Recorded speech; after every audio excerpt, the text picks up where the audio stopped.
Hai, berjumpa lagi di channel Jas Merah. Kali ini Jas Merah akan membahas sejarah dari salah satu tokoh yang paling berpengaruh pada kaum Yahudi, yaitu Theodor Herzl. Namun sebelum lanjut ke sejarahnya, ayo klik subscribe dan tekan juga notifikasi loncengnya biar tidak ketinggalan video-video terbarunya, dan jangan lupa di like. Theodor Herzl lahir di Hama, Hungaria pada 2 Mei 1860. Herzl merupakan tokoh utama dalam pergerakan Zionisme.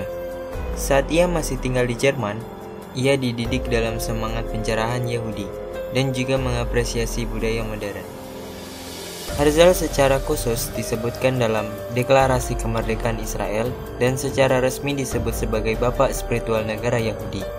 Ia juga dikenal sebagai pendiri Zionis yang juga tidak disetujui oleh orang Yahudi sendiri. Pada tahun 1878, Herzl pindah ke Wina dan menuntut ilmu hukum di sana. Setelah terjadinya peristiwa Dreyfus pada tahun 1894, setelah mendengarnya banyak berita yang beredar tentang penindasan kaum Yahudi di wilayah Kekaisaran Rusia dan Eropa Timur, Herzl kemudian berkeinginan untuk mendirikan negara bagi kaum Yahudi sendiri. Ia memulai membentukkan negaranya yaitu pada tahun 1896. Didukung oleh uang hasil sumbangan dari seluruh orang Yahudi di dunia. Namun, pada awalnya ia mendapatkan ejekan dari orang Yahudi yang tinggal di Eropa Barat, wilayah di mana orang-orang Yahudi hidup dalam kemakmuran. Zionisme terbentuk sebagai organisasi pada tahun 1897. Kongres pertama Zionis diadakan dan bertempat di negara Swiss. Pada kongres itu, dia diangkat sebagai pemimpin. Ia kemudian berkeliling ke negara-negara seperti Palestina, Turki Utsmani, dan Jerman untuk mencari dukungan namun gagal. Ketika dia berada di Istanbul, Herzl bertemu dengan Sultan Abdul Hamid II, mencoba menyogok Sultan Abdul Hamid.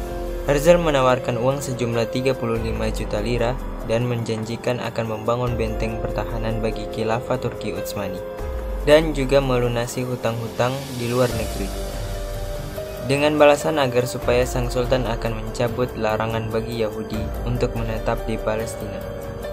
Namun sang sultan menolaknya dengan sangat keras. Sultan Abdul Hamid II mengatakan, "Saya takkan melepaskan tanah Palestina meski sejengkal, sebab tanah itu bukanlah milik saya, namun milik umat yang mereka dapatkan dengan perjuangan dan tetesan darah.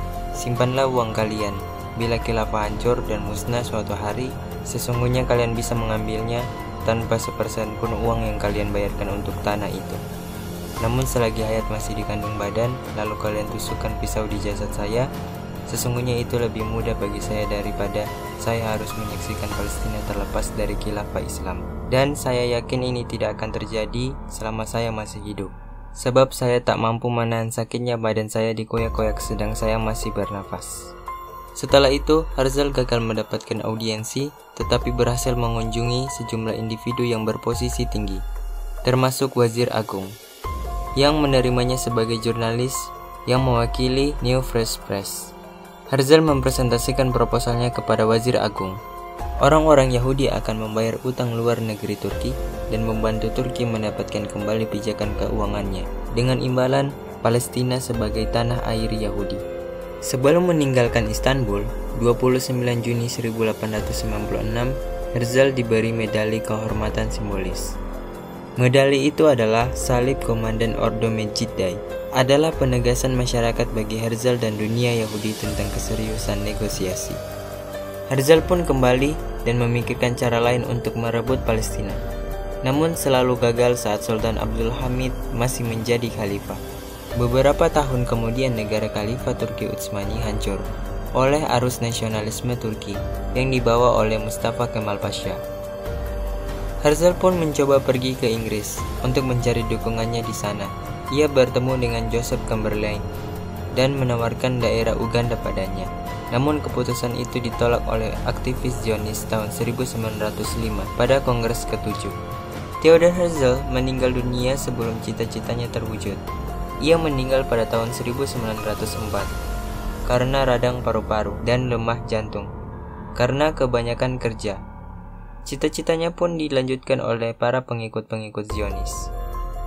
Hingga pada tahun 1914 di Palestina hidup 1.200 orang Yahudi setelah kekalahan kekhalifahan Turki Utsmani di Perang Dunia Pertama. Palestina menjadi bola permainan para penguasa. Para Zionis ada di sisi Inggris dan Amerika.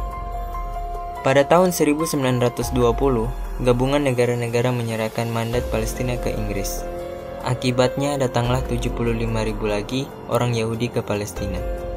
Negara-negara Arab tidak menyetujui didirikannya negara Yahudi di Palestina. Pada tahun 1949, jenazah Herzl dipindahkan ke Bukit Herzl di Yerusalem. Baiklah, itulah sejarah singkat dari Theodor Herzl. Terima kasih telah menonton dan sampai jumpa di video selanjutnya.